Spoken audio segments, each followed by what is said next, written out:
siku ya Kiyama hakuna usumbufu wowote utakaokuwa unafanyika, kwamba watu wengine kesi zao hazijulikani, kuna hitaji upelelezi.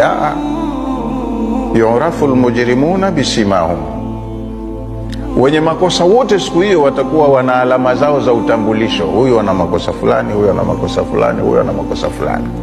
Wenye makosa watakuwa wanajulikanwa siku ya Kiyama kwa sababu ya alama zao wanazotoka nazo makaburini. Ukifufuliwa tu una chapa ya kukutambulisha wewe ni mtu gani.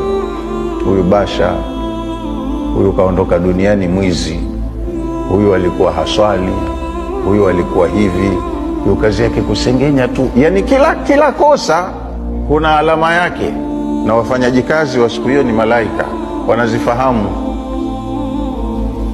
Kwa hiyo kama mtu anajulikana na agizo limeshatoka, khudhuhu faghulluhu thumma aljahima salluhu, wale wafanyakazi wanakuwa hawasumbuki. Fayukhadhu binnawasi wal aqdam, anachukuliwa mtu kwa kutumia nywele zake za utosi na nyayo mbili, kama unavyochukua samaki mkubwa tu ukamshika kichwani na mkiani, si ndio hivyo? Malaika wanakuchota.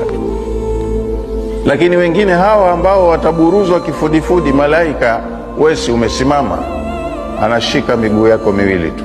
Malaika viumbe wakubwa na wana nguvu, anashika hii miguu yako miwili kwa nyuma, anakuvuta kwa nyuma huko. Kwa hiyo huu uso ndo unaanguka chini, anakuburuza.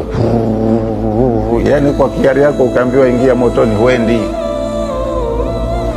Kwa hiyo anaburuzwa kifudifudi, alafu kule anasukumwa hivi, anatupwa motoni. Na hiyo kuporomoka mpaka ukafika huko chini shimoni, miaka 70.